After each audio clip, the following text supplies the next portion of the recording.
Good morning children.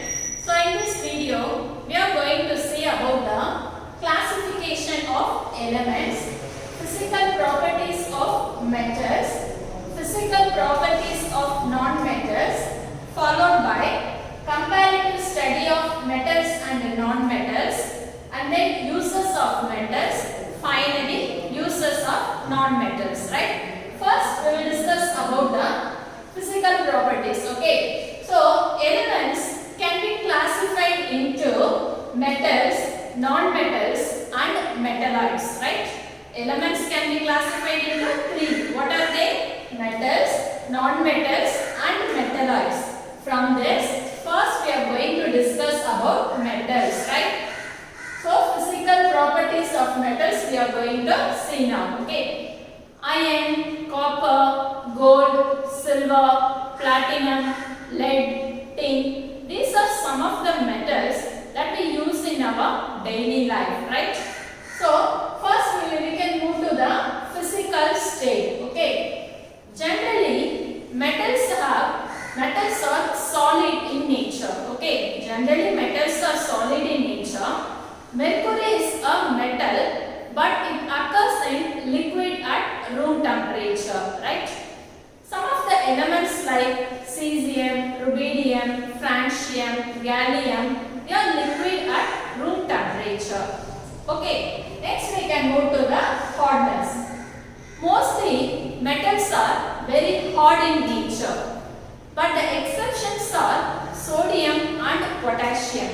If you take sodium and potassium, these metals are soft and it can be cut with your knife, okay? But at the same time, osmium is very hard and even it can scratch glass. Scratch means it can damage the glass, right?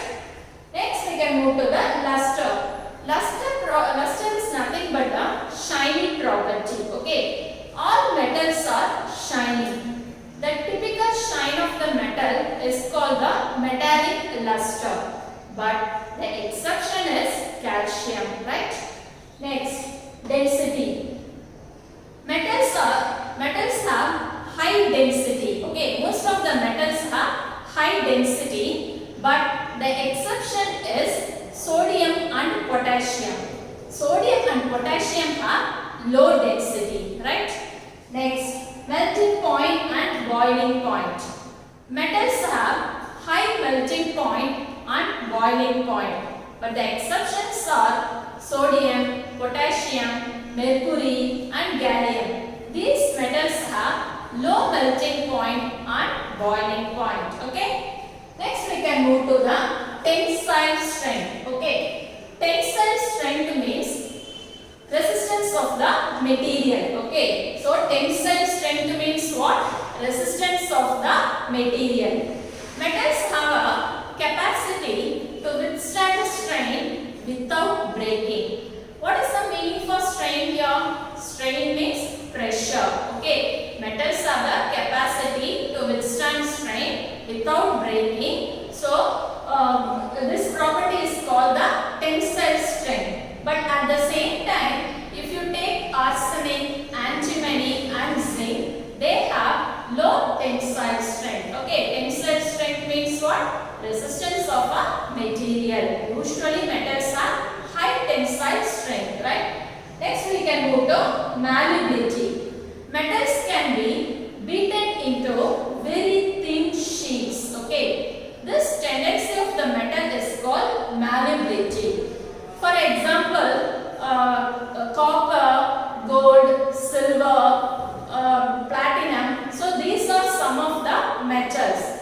But aluminium make use of this property to transform into silvery foils, okay? Transform means what? Changes. So usually metals can be beaten into very thin sheets, okay? So aluminium makes use of this property to transform into silvery foils. What are the examples we can say? Copper, silver, aluminium, gold, lead, etc. Okay? Gold is the most malleable metal, okay? So gold is the most malleable metal. Next we can move to ductility, okay? So metals can be drawn wires. Metals can be drawn into very thin wires. This property of the metal is called ductility. Okay. So example, copper, iron, gold, silver, platinum. Platinum is the most ductile metal. Understood? Next we can move to conductivity. Metals are good conductors of heat and electricity, right?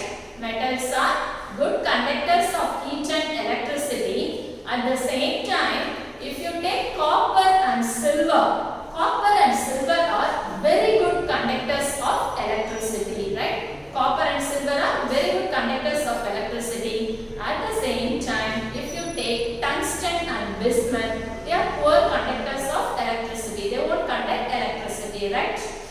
Finally, we can move to sonorous. Sonorous means what? It is nothing but sound. Okay. Metals produce a sound when heat. Okay. For example, just see, this is a box. If I heat, it can produce a sound, isn't it? So this property is called the sonorous property. Okay. This property actually it is mainly used for making temple bells. You got it, children? So these are the physical properties of metals. Okay. So next we can move to the physical properties. Second one, first one classification of elements completed. Second one, physical properties of metals also completed. Next we can move to the physical properties of non-metals. Okay. So the same thing only here we can change. Okay. Physical properties of non-metals. The remaining things we are going to discuss. The same side heading only we are going to discuss. First we can take the physical state. Okay. So non-metals, usually non-metals lacks the characteristics of metals. Okay. Non-metals lacks the characteristics of metals. Elements that do not shine, neither too hard nor too soft, will come under the category of non-metals. Okay. So some of the non-metals are mostly gases or non-metals. Okay. So some of the non-metals are hydrogen, oxygen, carbon, sulfur, helium, neon, argon, krypton. So these are some of the non-metals, right? Next we can move to the physical state. Non-metals occur in all the three states of matter. What are the three states of matter? They are solid, liquid and gas. Okay. For example, if you take phosphorus and sulfur, it occurs at solid state. Okay. Phosphorus and sulfur it will come under solid state, whereas bromine is a liquid, and if you take oxygen or hydrogen, it occurs in the gaseous state. Okay. So physical state, non-metals occur in all the three states of matter, solid, liquid as well as gas, right? Next we can move to the hardness. Non-metals are not hard in nature. Okay. It is soft in nature. But at the same time, if you take diamond, diamond is a form of carbon. It is hard in nature. Okay. It is a naturally occurring substance and it is hard in nature. Next we can move to the luster property. Okay. So non-metals, it lacks the characteristics of the metals already I told you. Non-metals generally do not shine like metals. Okay. Non-metals generally do not shine like metals. They have a dull appearance. Non-metals have a dull appearance. For example, but at the same time, if you take graphite and iodine are lustrous as well as shiny in nature. You got it, children? Next, we can move to the density. Okay. So non-metals are soft in nature, but at the same time, diamond is a form of carbon. It is a very hardest naturally occurring substance. You got it, children? Diamond is a form of carbon. It is a naturally occurring substance and it is very hardest. Okay, it is very hard in nature. Next we can go to melting point and boiling point. Right. So non-metals have low melting point and boiling point. Okay, non-metals have low melting point and boiling point. But some of the non-metals like carbon, silicon, boron, these metals, these non-metals have high melting point as well as boiling point. But generally non-metals have low melting point as well as low boiling point. You got it? Next we can move to tensile strength. Okay, tensile strength means what I told you, resistance of a material. Non-metals do not have tensile strength. Okay, but carbon fiber is most tensile as steel. What is meant by carbon fiber? Carbon fiber is a substance. It is made of pure carbon and it is a naturally occurring substance with a high tensile strength. You got it, children? Carbon fiber has very high tensile strength. Next we can move to malleability. Non-metals are not malleable in nature. Okay, so when you hit the non-metal, it forms a powdery mass. Powdery mass. Powdery mass means what? It is nothing but it just like a powder. Okay, so non-metals are non-malleable in nature.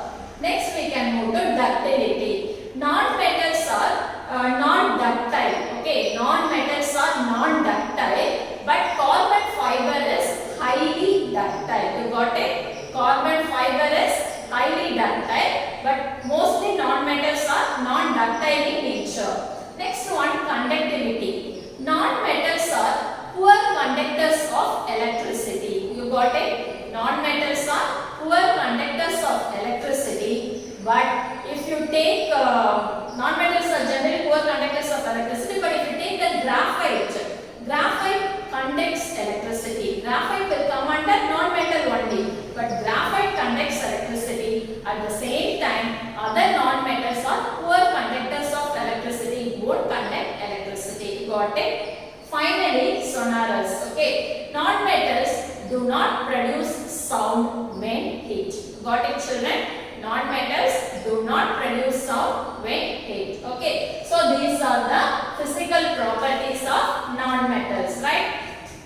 What's the next one? Comparative study of metals and non-metals. Now we are going to discuss about the comparative study of metals as well as non-metals. So look at this table. Look at this table. The property metal as well as non-metal is given. You got? Okay. See the board, children. First one, we will discuss about the physical state. Okay. If you take the metal, it is usually solid, occasionally liquid. What is meant by occasionally? Rarely. I told you one example. What is that? Mercury. Okay. So next one, if you take the non-metal, its physical state, it occurs in all the three states of matter: solid, liquid, or gas. Right? Next one, malleability. Malleability, metal, gold. Okay, malleability means what I told you. Malleability means metals can be turned into very thin sheets. Okay, but at the same time, non-metal, poor malleability nature. It is not malleability. Okay. Next one, melting point.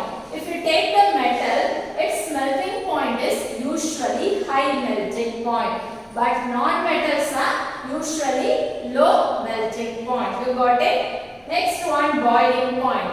Boiling point, metals are usually high boiling point. Metals are usually high melting point as well as boiling point. Okay. Next, if you take non-metal, its boiling point is low. Yes. Next one, density. Metal, its density is high, but at the same time, if you take non-metal, its density is low. Low density. Okay. Non-metals are low density. Finally, conductivity. Metals are good conductors of electricity, but at the same time, if you take non-metal, non-metals are poor conductors of electricity. Okay. So this is a comparative study of metals as well as non-metals. You got it, children? This is very important, right? Shall we move to the next one?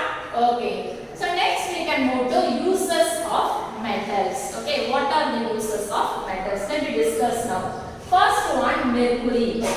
Mercury is used in thermometers, and you know very well about mercury. Mercury mercury is used in thermometer as well as in barometers, okay, because it has a capacity of water uniformly gets expanded at different temperature, okay. You know very well about mercury. It is used to measure temperature. Then what is meant by barometer? Barometer is a scientific instrument that is used to measure air pressure, okay. Since mercury is a metal, it has a stable efficient of expansion at uniform expansion at different temperature, okay. So next we can move to the copper. So copper is mainly used in electrical wires, coins and stand for statues, okay. Copper is used in electrical wires, coins and statues, right. Next we can move to gold and silver. Gold and silver is mainly used for making jewelry, for decorative work as well as in photography, right.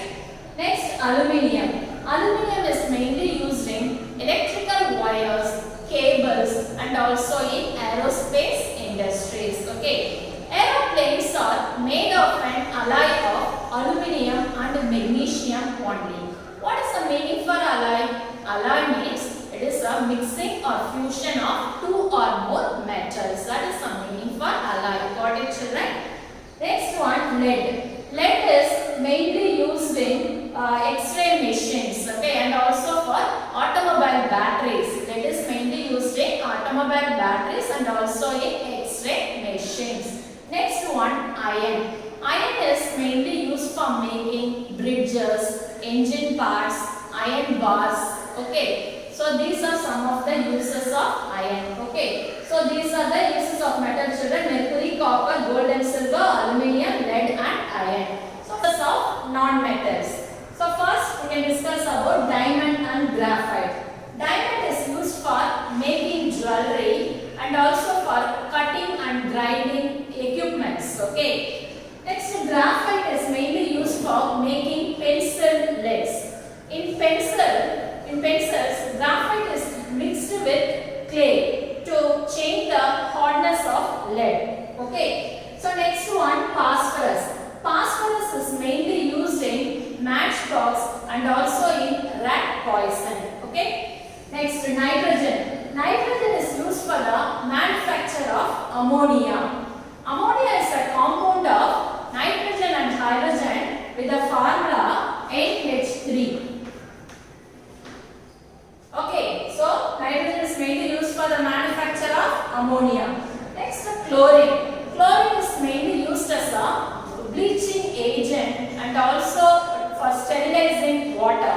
Bleaching agent means what? To remove stains. Got it? Next, hydrogen. Hydrogen is used in rocket fuels and hydrogen flame is used for cutting and welding purposes, okay. And also it acts as a reducing agent because it donates its electrons, okay. So hydrogen is mainly used in rocket fuel and also hydrogen flame is used for cutting and welding process, okay. Next is sulfur. Sulfur is mainly used for the manufacture of gunpowder and vulcanization of rubber, okay. Gunpowder means it is nothing but an explosive powder that is used in guns, okay. And vulcanization of rubber. Vulcanization is a chemical process in which the natural rubber it converts into polymers, right. So these are the uses of non-metals. Understood, children?